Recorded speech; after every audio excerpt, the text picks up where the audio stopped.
Welcome to the Leaders in Payments podcast, where we talk to C-level leaders from across the payments landscape.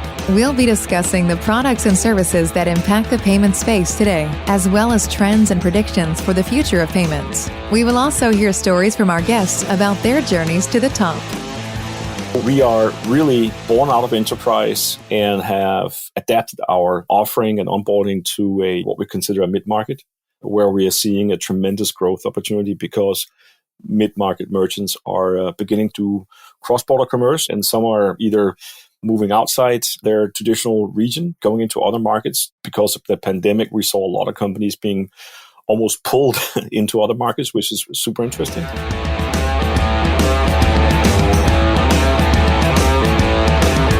That was Kristian Gjerding, the co-founder and CEO of CellPoint Digital, and he is our special guest on this episode 183 of the Leaders in Payments podcast, and I'm your host, Greg Myers. Kristian is a self-proclaimed technology nerd that built his first handheld radio at the age of 15. His love for technology eventually turned into an obsession with payments, and he hasn't stopped building since. CellPoint is a payments orchestration company that helps merchants manage their entire financial supply chain with the intent to do three things: increase conversion rates on digital channels, operate more efficiently in the back office, and reduce the cost of payment acceptance. Kristian and I go on to talk about his journey to becoming the CEO, including where he sees the industry going in the next 2 to 3 years as it relates to the continued expansion of alternative payments, a barter-based payment system, and the need for a different approach to data as the government continues to get more involved. We've got a great episode ahead, so let's get started.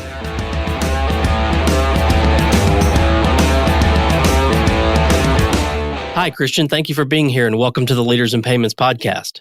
Thank you, Greg. It's great to be here. I appreciate you having me on. Absolutely. So let's dive right in. Tell our audience a little bit about yourself, maybe where you grew up, where you went to school, where you currently live, a few things like that, and then we'll get into your professional career in a minute. Yeah, so born and raised in Denmark. In my early years, quite early on, started moving abroad. So lived a spell in the States, in Asia Pac, and the UK, and totally probably around 15 years in the US, I would say. Presently, I live on an airplane. My house is in Denmark. I have an apartment in the US, but I'm literally on a plane every week. So that's how that goes. I've been around in these various regions, traveling for a substantial part of my life, both in my previous life and also as I started going into business. Well, let's talk about the company. So tell our audience what CellPoint Digital does. Yeah, so CellPoint Digital is a commercial orchestration company, or payment orchestration company, as the term is presently. So in reality, what we do is we help our merchant clients manage their entire financial supply chain with one single console, with the intent to help them increase conversions in their digital channels, to operate more efficiently in the back office, and to reduce cost of payments. Okay, and what countries do you operate in? We're global. We have offices around the globe. We've been global for quite a while, and we serve clients from APAC to LATAM and all around. Okay. And then are there specific verticals that you focus on? Well, yeah, we started out in travel for sure. As an organization, we launched our first client in 2010. It was a rail company. Onboarded a number of airlines, such as Southwest, Avianca, Virgin, etc., over the years. And in the last year, we started branching into digital content, marketplaces, gaming, e-commerce, broadly spoken. So we kind of expanded our vertical focus across what we consider to be digital commerce. And can you maybe go a little deeper on payment orchestration? What does really orchestration mean? So when you think about payments sort of end-to-end, if you're a consumer, that's really just the last mile, so to speak. I mean, you select your product, you're in the process of checking out, and now you select your payment method, conduct the payment, and you're done. Your product's on the way. For a merchant, a lot of stuff starts at that point in time. And so payment orchestration is really enabling the merchant to serve, first of all, the most appropriate payment method based on a whole range of rules and conditions to the individual consumer in real time. So that can be market driven, it can be amount driven, product driven. There's a whole range of parameters you can configure with the intent to serve the best option for the consumer to check out. At the same time, in the back office, there is a lot of activity happening as the payment transaction flows through the environment. And now we're just talking about the B2C side of payments, where the payment's got to be authorized, captured, and then obviously at some point in time reconciled. You need to take care of payouts. You got to take care of fraud. Hopefully not, but you may have to take care of chargebacks. There could be FX services happening. So there's just a lot of different components that a merchant needs to manage. If you go back, we started CellPoint with the intent to be a commerce orchestrator back in 2007. And I'll get to that in a minute. But what we really wanted to do and what we were seeing was initially for big global enterprise merchants, their problem was that they have a lot of different centers within the business offices would be responsible for different parts of the chain, of the supply chain, financial supply chain. But as it passed through, there were issues around all different kinds of things. And we're seeing low conversion ratios, rejections, chargebacks, expensive payment costs, et cetera, et cetera. And as they became more and more digital and more global, they would have a whole range of acquirers, payment methods, partners, generally fraud, whatnot. And so having a centralized system that would be configurable, manageable, and part of the operations on a day-to-day basis for the merchant is really a natural progression within payment. And so payment orchestration is the next wave within payments. This is where merchants, and not just enterprise merchants, but also what we consider mid-market and even SMB merchants, are beginning to see the benefit of having this centralized system that they run themselves, where they can go in, they can set up these rules, they can manage their payment flow across the board. Also, as it comes into the sort of deep back office functions of accounting, so treasury services, etc., including pay and payout. And that's really what payment orchestration does. So it gives you that centralized view, the ability to manage all the different components of your ecosystem, again, with the intent to increase, obviously, conversions or revenues, be more efficient, so do more with less, and reduce your cost of payments. Is it operated like a SaaS model, or are there transaction fees, or a combination of the two? We do transaction fees. We find that our merchant clients prefers that. It resembles what they know. We see other companies do API call-based billing or SaaS-based billing or a combination thereof. We can do either of these three or a combination thereof. But what we're seeing right now in the market is that merchants prefer a transactional-based model where they understand each of the components happening in the entire financial supply chain. Okay.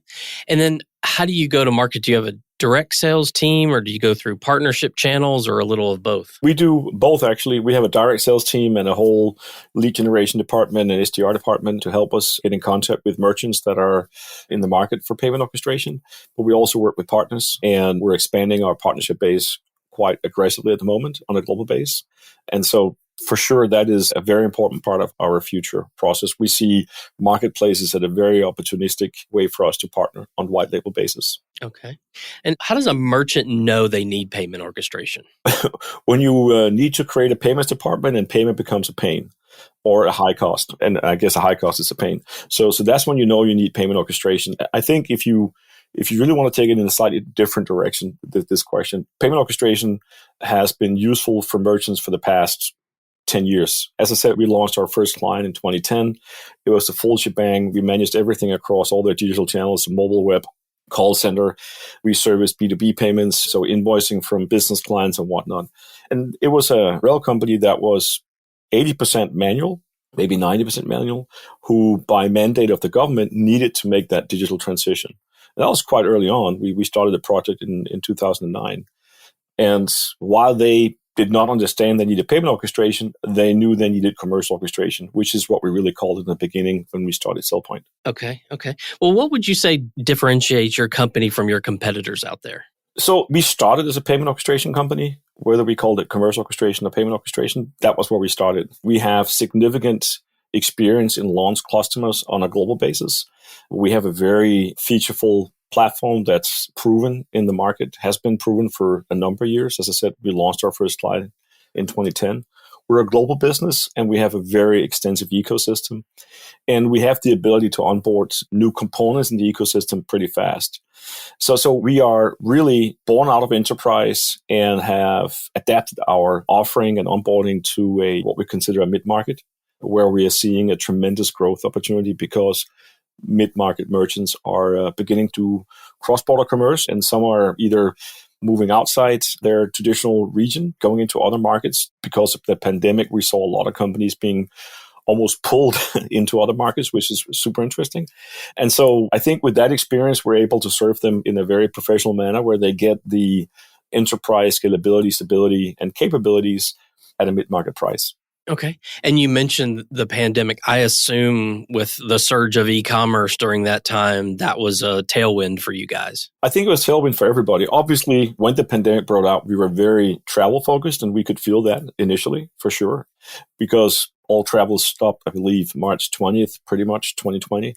But we were already in the process of expanding outside travel at that point. And so as we started seeing clients coming on, we got involved with a whole range of different kinds of merchants outside the travel space. But interestingly enough, we did actually, one of our big clients, Avianca, in 2020, they needed this, and we were very fortunate that they chose us as a partner. So yes, the pandemic has helped, and I'll tell you that not only do we see what I call the retail to e-tail laggards, those companies that were not ready when the pandemic hit, really turning up the volume in terms of digital transformation.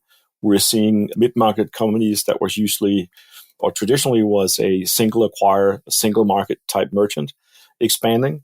And then we're seeing travel come back with a vengeance, if you don't mind me saying so. I mean, people are really getting out there traveling. We just closed a major global, one of the top hotel chains recently, because they also need this. And so, yes, for sure, we're seeing that the pandemic has driven a lot of adoption. I think it's also turned a lot of consumers into digital payments and online buying that may have done it intermittently before, but now really are getting into a point where they are getting used to this. They're comfortable paying with their mobile device or with their computer or whatever it may be, right? We're seeing that really picking up. And that's not just us, that's everyone in the industry. Yeah, and that's a good segue into the next question. Where do you see the industry, the payments industry headed, say, in the next 2 to 3 years? Well, so I think a lot of things are going to happen.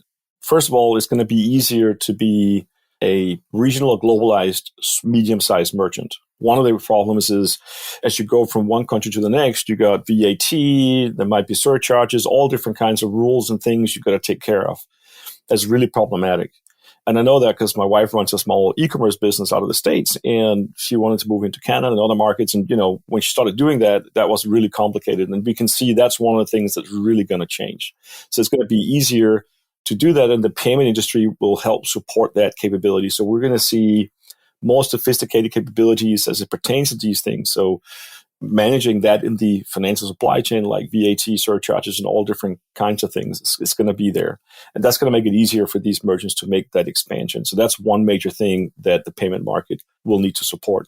I think we're going to start seeing a lot of interesting technologies come in regards to, obviously, data services. So the analysis of transaction data in a new way.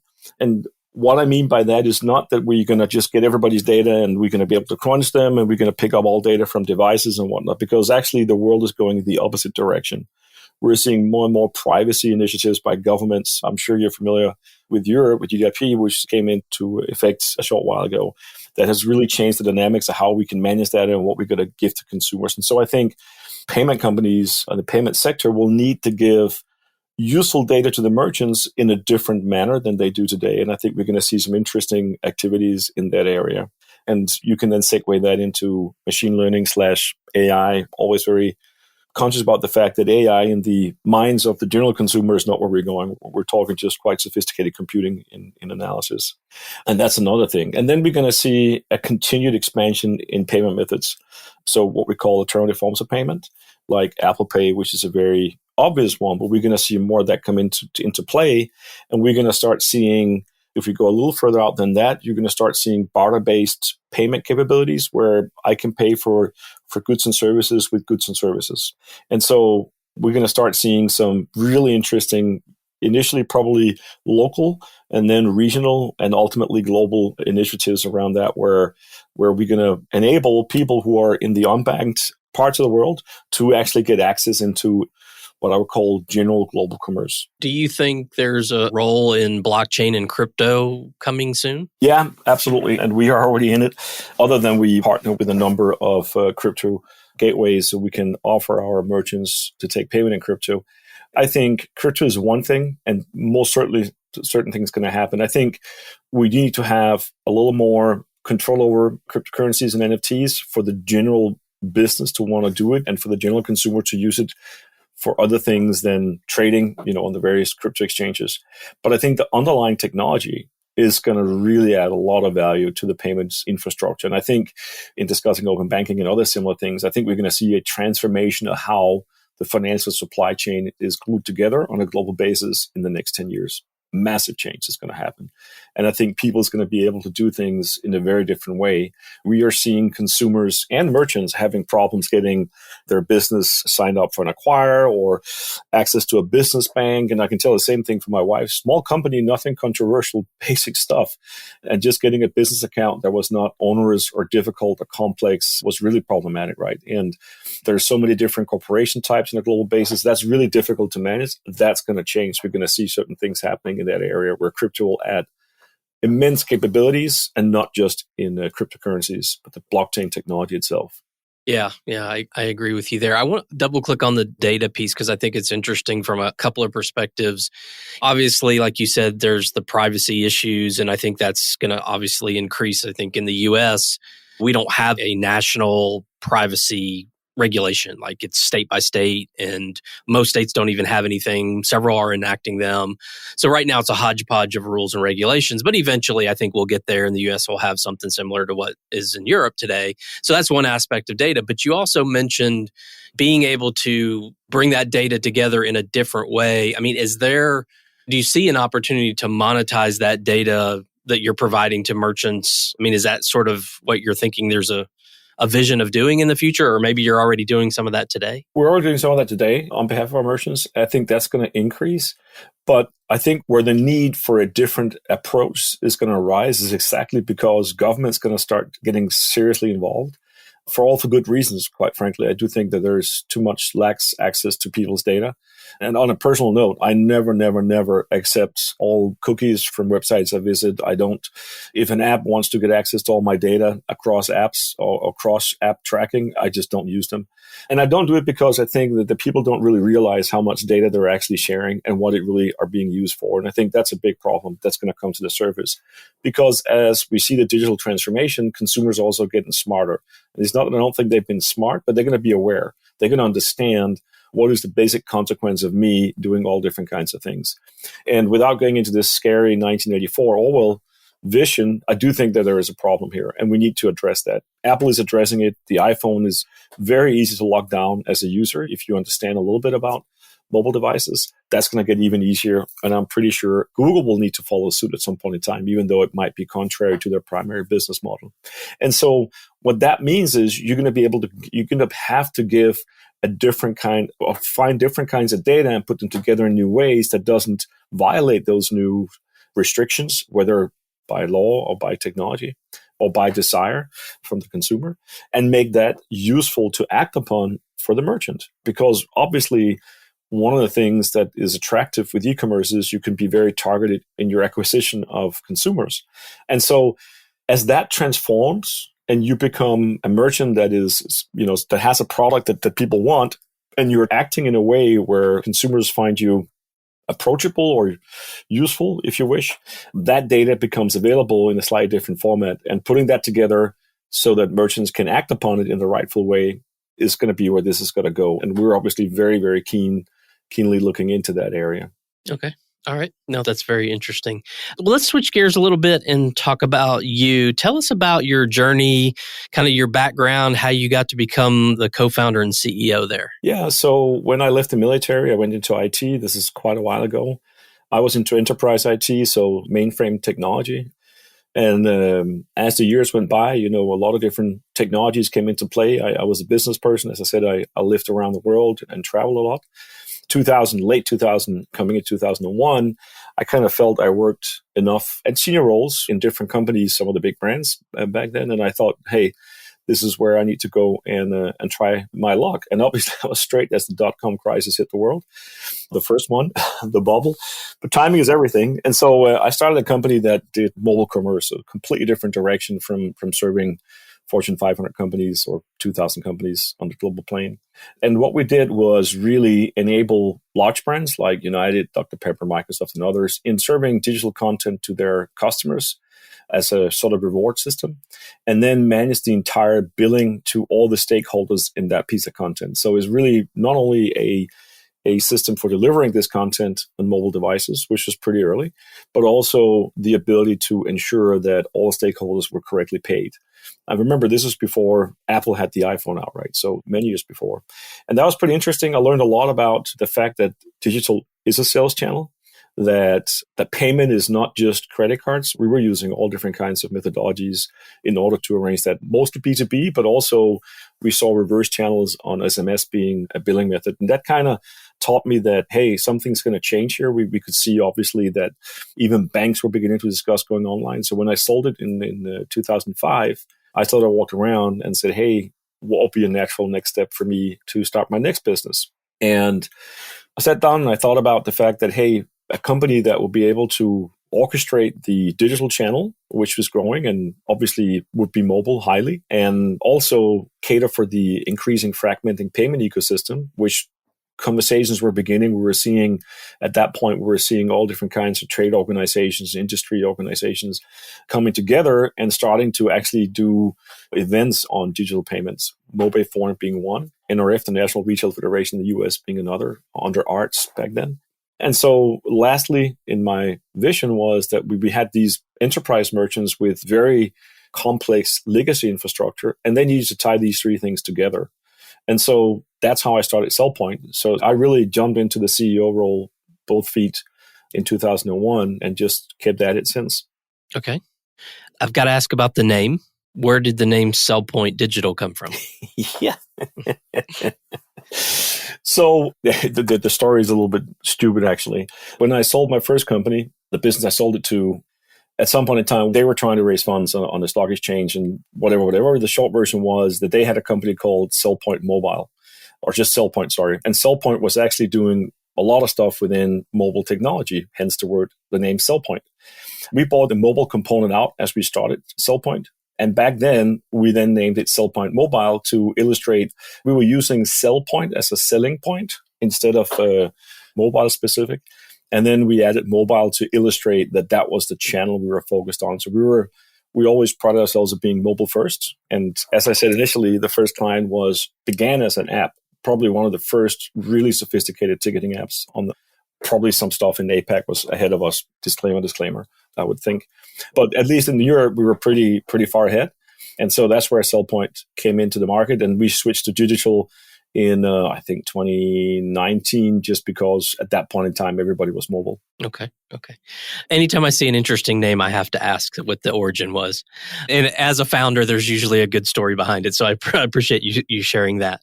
What are some things that you're passionate about? So maybe one work-related passion and one personal passion. Well, I mean, so the personal passion is my family. I'm a family man for sure. And as I travel a lot, I try and spend as much time with my family when I'm not traveling.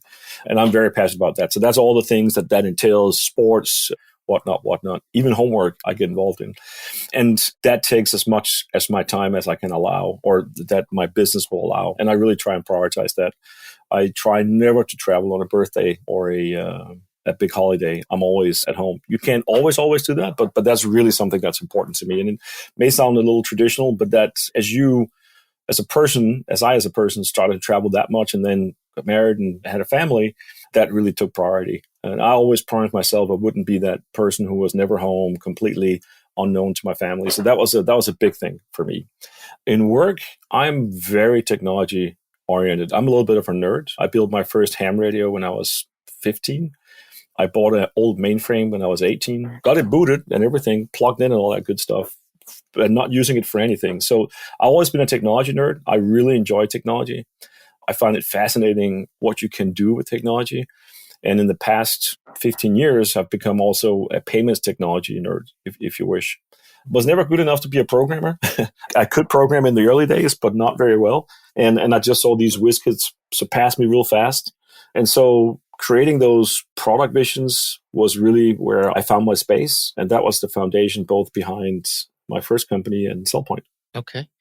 Final question. So what advice would you give someone, say they're coming out of college, they're interested in the payments industry or fintech or whatever combination you want to call it. They want to come into this industry and make a career out of it. What kind of advice would you give them to be successful in our industry? There's a lot of advice, right? And if I could say two things, I would say figure out the why and the who. Why would people buy from you and who will be buying from you? And religiously focus on proving the value of your solution initially.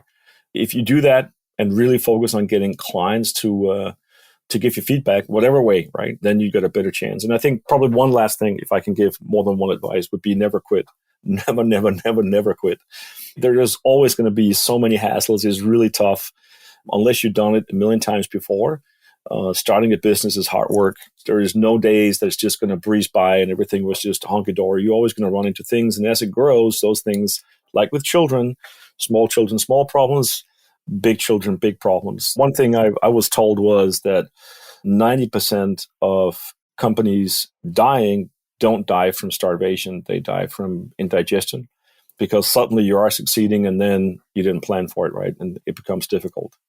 I hope that was useful. Yeah, no, I think that was great advice. I think we're almost 200 episodes in, 180 some, I think. I think you're the first person that has done the analogy of small kid, small problem, big kid, big problem. I think that's great. I think overall it was all great advice. So I appreciate you sharing that. Well, Kristian, we've covered a lot of ground about the company, about the industry and where you think it's headed, and then obviously about your personal journey. Is there anything you'd like to add before we wrap up? I just want to say that if you're out there and you got an entrepreneur in your stomach and you're not quite sure, take the plunge. It is the best thing I ever did. It's most certainly worth it. The world needs more entrepreneurs. We don't need necessarily more mega companies, and I'm not against that at all. That's not what I'm saying.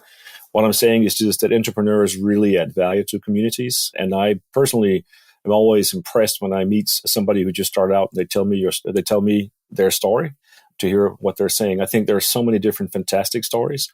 Having said that, don't ever compare your story to somebody else's. You don't know their background. You don't know how they got there. There'll always be somebody more successful than you, further ahead, younger, smarter.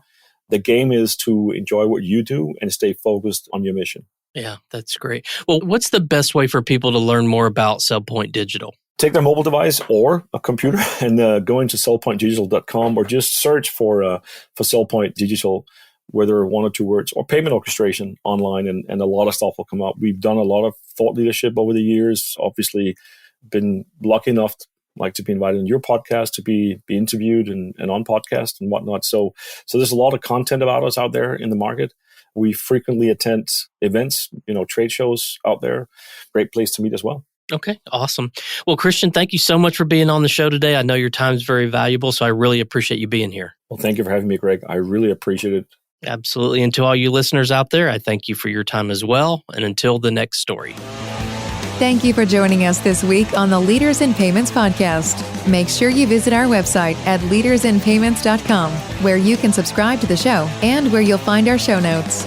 If you enjoyed listening, please share on your social channels as well.